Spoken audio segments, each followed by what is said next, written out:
भारतीय संविधान की आत्मा। परिचय। नमस्ते मेरे देशवासियों, आज हम एक ऐसी यात्रा पर चल रहे हैं जो भारत के गौरवशाली संविधान की आत्मा को छूती है।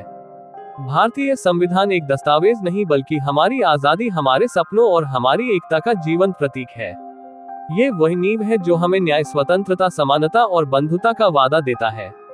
तो आइए इस महान संविधान की प्रस्तावना, मूल अधिकारों, मूल कर्तव्यों और नीति निर्देशक तत्वों को समझें जो हमें एक बेहतर भारत की ओर ले जाते हैं। प्रस्तावना, भारत की आत्मा। सुनिए, हम भारत के लोग अपने देश को एक संपूर्ण प्रभुत्व संपन्न, समाजवादी, पंथनिरपेक्ष, लोकतांत्रिक गणराज्य बनाने का संकल्प लेते हैं। ये प्रस्तावना संविधान का दिल है। ये हमें बताती है कि भारत की शक्ति उसकी जनता में है। न्याय, सामाजिक, आर्थिक और राजनैतिक स्वतंत्रता, विचार अभिव्यक्ति, विश्वास और धर्म की समता, हर व्यक्ति की प्रतिष्ठा और अवसरों में बंधुता जो हमें एकजुट करती है, हमारी एकता और अखंडता को मजबूत करती है। 26 नवंबर 1949 को हमारी संविधान सभा ने इस पवित्र दस्तावेज को अंगीकार किया और 26 जनवरी 1950 को इसे लागू किया। केशवनंद भारती केस में सर्वोच्च न्यायालय ने कहा, ये प्रस्तावना संविधान का मूल ढांचा है। छात्रों, प्रतियोगियों, समाजवादी और पंथनिरपेक्ष जैसे शब्दों को याद रखें। ये 42वें संशोधन में जोड़े गए और ये आपके एमसीक्यू में बार बार आएंगे। मूल अधिकार, हमारी स्वतंत्रता की ढाल। भारतीय संविधान का भाग 3 हमें मूल अधिकार देता है। ये हमारी स्वतंत्रता, गरिमा और समानता की गारंटी है। आइए इन 6 अधिकारों को जानें जो हर नागरिक का गौरव है। समता का अधिकार, अनुच्छेद 14 से 18। अनुच्छेद 14, कानून के सामने हर व्यक्ति समान है। अनुच्छेद 17, अस्पृश्यता का अंत, छुआछूत अब अपराध है।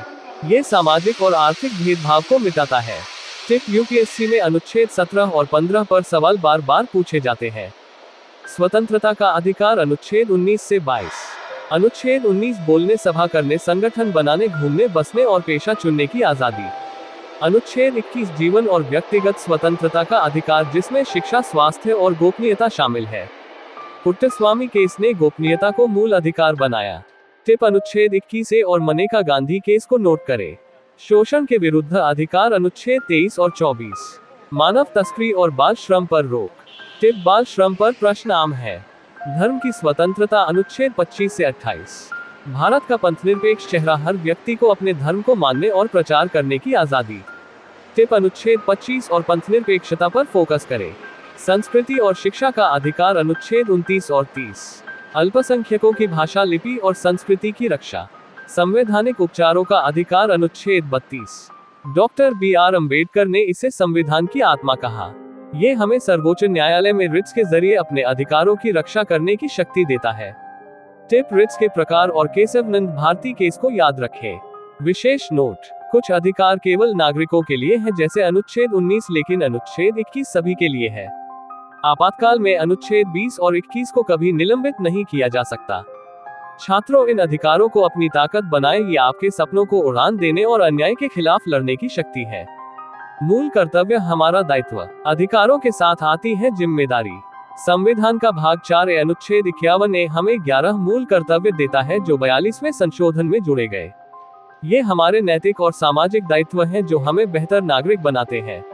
कुछ महत्वपूर्ण कर्तव्य, संविधान का पालन करें, राष्ट्रध्वज और राष्ट्रगान का सम्मान करें, स्वतंत्रता संग्राम के आदर्शों को जीवित रखें, भारत की एकता और अखंडता की रक्षा करें, प्रकृति की रक्षा करें, हमारे जंगल, नदियां और वन्यजीव, वैज्ञानिक दृष्टिकोण अपनाएं और हिंसा से दूर रहें। 6 से 14 वर्ष के बच्चों को शिक्षा दें, ये हर माता पिता का कर्तव्य है। महत्व, ये कर्तव्य गैर न्यायिक है, लेकिन ये हमें याद दिलाते हैं कि भारत का गौरव हमारी जिम्मेदारी है। टिप पर्यावरण संरक्षण और शिक्षा पर आधारित प्रश्न आपके एग्जाम में आएंगे। नीति निर्देशक तत्व, कल्याणकारी भारत का मार्ग। संविधान का भाग 4 अनुच्छेद 36 से 51 हमें नीति निर्देशक तत्व देता है।